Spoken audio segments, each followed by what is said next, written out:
have you ever heard of Desmond Doss? Because I hadn't until recently. And yet his story is incredible. You see, not all heroes fight with guns. Some change history with nothing but courage and compassion. Today, on Stories Off the Maps, you'll meet Desmond Doss, the medic who saved 75 men in World War II and never fired a single shot. Here we examine the lives of those whose bravery knew no bounds. If you haven't already, check out the Stories playlist for more tales of daring, resilience, and unwavering determination in the face of adversity. Let's jump in. All right, let's set the stage. Back in the 1920s, when the world was still figuring out how to dance the Charleston, there was a young fella named Desmond Doss growing up in Lynchburg, Virginia. His folks, William and Helen, were deeply religious, belonging to the Seventh-day Adventist Church. They weren't just any ordinary folk. No siree. They were the kind of people who believed that every human life was sacred, regardless of who they were or what side of the bed they woke up on. Peace was their mantra and nonviolence their gospel.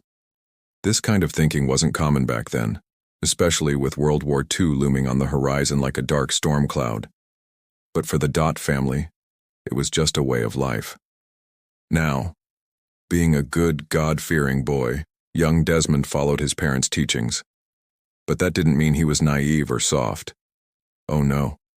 He was a man's man, a boxer, even, known for delivering knockout punches. But here's the kicker. Despite his tough exterior, Desmond was a pacifist, that's right. He believed that taking a life was wrong, period. When war broke out in 1939, many of his buddies jumped at the chance to enlist and do their bit for the country. But our boy Des was conflicted. He wanted to serve, but not by shedding blood. It was a tough spot to be in, like trying to fit a round peg in a square hole. So he prayed for guidance. And what he heard was surprising. He was called to serve as a medic. It was a risky choice. Medics were usually front and center, right in the thick of things. But for Desmond, it was a chance to help his fellow man without breaking his own moral code. So in August 1942, he joined the U.S. Army Medical Corps and got shipped off to military training in Georgia. At first, the other recruits gave him a hard time, teasing him and making fun of his beliefs.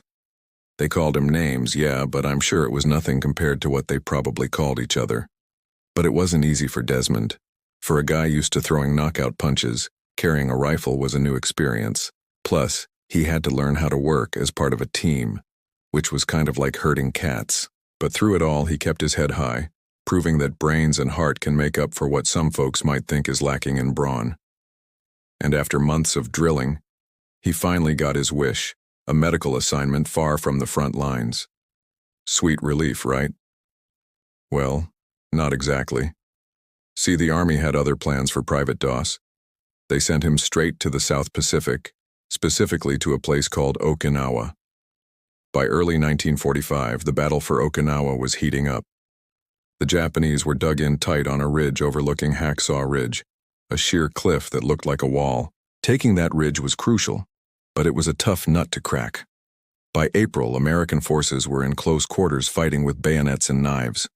In just 2 weeks, more than 8,000 Americans lost their lives. And that's when Desmond and his unit arrived. As soon as they got there, they had to charge up the cliff, but not in the traditional Hollywood style. No, siree. This was real warfare, messy, scary, and heartbreaking. And when they reached the top, they realized it was going to be a long, bloody battle. A couple of days later, Desmond's unit got the order to head back down the cliff. But you guessed it, they were ambushed. Machine gun fire and hand grenades rained down on them. Bombs burst like fireworks. Trapped on top of the ridge were more than 200 American soldiers, including 3 of Desmond's buddies. With the Japanese closing in, it was a race against time. The call went out. Retreat. Most of the soldiers scrambled away, but not everyone made it. And that's where Desmond's story took a turn. As the surviving soldiers ran, they could hear the Japanese yelling in Japanese, "Get down, get down." And when they turned back to see why the others were staying put, they saw a sight that stopped them in their tracks. There was Desmond, our boy from Virginia, crawling from soldier to soldier, dragging them one by one to the edge of the cliff. And that's where things got really crazy. To get the wounded men down safely, Desmond used a rope.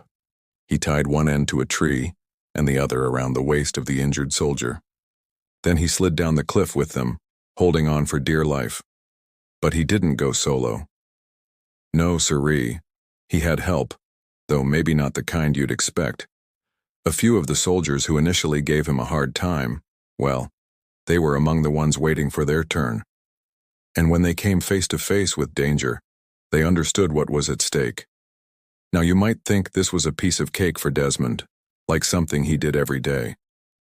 But let me tell you, this was survival time. The Japanese were shooting and bombing the ridge, and Desmond had to be quick and accurate with those ropes. Imagine sliding down a cliff with someone who weighs almost double your body weight while dodging incoming fire. And don't forget the exhaustion. These guys were hanging on for dear life. And when you're exhausted, tired muscles don't always cooperate, you know? And that's just for the person doing the sliding, not the person holding on for their dear life. But Desmond kept going, guided by his faith and a simple prayer. Lord, let me get one more. To say this was dangerous is an understatement. Every slide was a gamble, a game of chicken with death itself. And yet Desmond didn't falter. He went from soldier to soldier, saving one, then another, and then another. By the time the sun dipped below the horizon, painting the sky in hues of orange and red, he had helped bring down about 75 men. It was a Herculean feat, the stuff legends are made of. And all the while Desmond was injured too. He had shrapnel in his shoulder and his back was messed up from sliding down the cliff so many times. But he didn't seek medical attention until he knew everyone was safe. That's the kind of guy he was. News of his heroism spread like wildfire through the ranks. Those who once mocked him became his biggest fans. And as for the rest of the soldiers, well, they gained a hero they never expected. A quiet kid from Virginia who dared to be different. In October 1945, Desmond's story reached the White House. President Harry S. Truman himself pinned the Medal of Honor on him, the highest military decoration a U.S. soldier can receive. Doss became the first conscientious objector to receive this honor, proving that heroism comes in all shapes and sizes. But life after war wasn't all sunshine and rainbows for Desmond. He struggled with knee and back pain, insomnia, and nightmares. Even so, his spirit remained unbroken. And in the years that followed, he traveled the country telling his story, hoping to inspire others to follow their convictions. His incredible story didn't go unnoticed. In 2016, the film Hacksaw Ridge brought his tale to the big screen.